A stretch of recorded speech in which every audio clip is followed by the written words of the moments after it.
I'm so really pleased that you're joining us today. Michelle, you're from I was going to say University of Colorado, but it's Colorado Children's Hospital. And we're so familiar with Colorado Children's and have so many families in your area.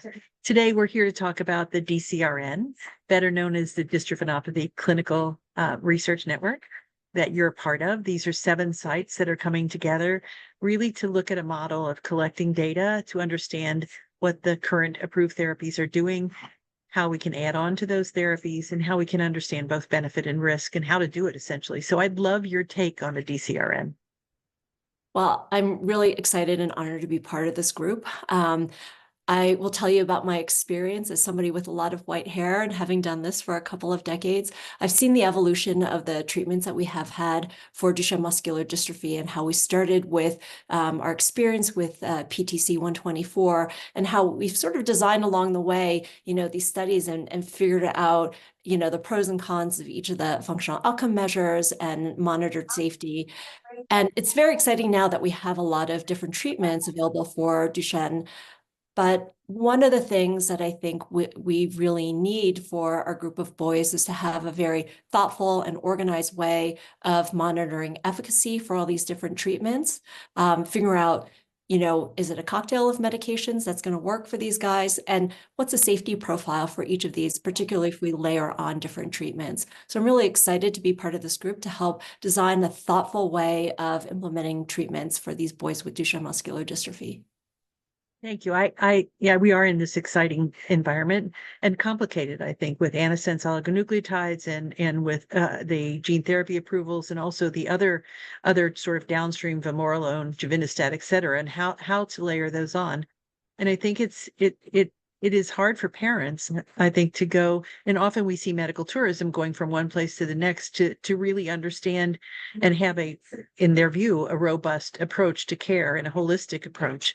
So I'm hopeful in this way, you'll really be able to look at these kids holistically, look at their cardiac MRIs, look at their imaging data, and try to figure out what is exactly going on with this therapy. Absolutely. And to have a standardized way of evaluating these therapies and adjusting doses if need be for, safety issues. I think doing it in a standardized way across different institutions is going to be extremely important so that we can really say, what are the changes that we're implementing and are they working for these kids? And is it affecting different safety parameters, labs, echoes, et cetera. I think that's going to be really important. And pulling together all of our experiences at these different institutions is going to be really powerful as well. We'll contribute to the knowledge for all these boys and be able to move forward, I think, in a much quicker fashion than we have in the past for these different treatments.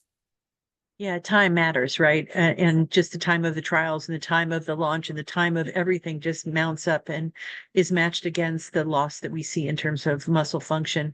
Just one comment about data sharing. I think what we've always struggled with in our community and probably lots of other community is data sharing. So do you foresee that in this DCRN, all of you are going to share data so that we can take a look at these children and learn from the full breadth of the cohort that is involved?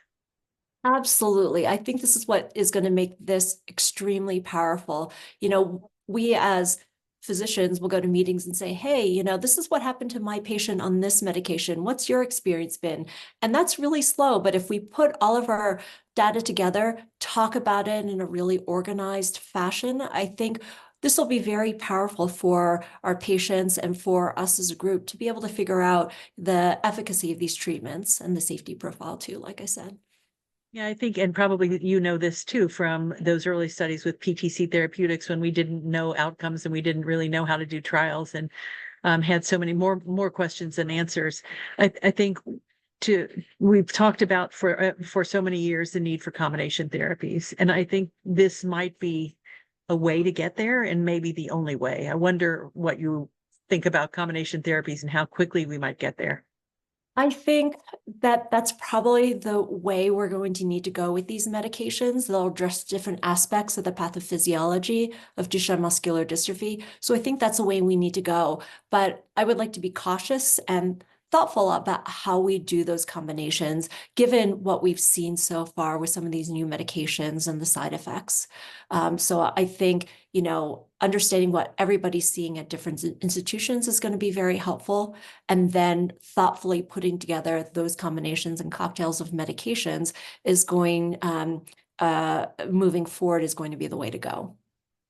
We are so thrilled that you're joining the DCRN. It's sort of a big step for us, and I know a big step for you.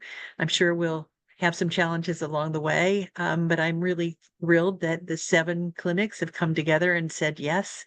And one day maybe there will be, 80 or so clinics together really working on this. So I really can't thank you enough for joining us, Michele, and very excited about the next steps with the DCRN. We're really excited as well. Thank you so much for inviting us.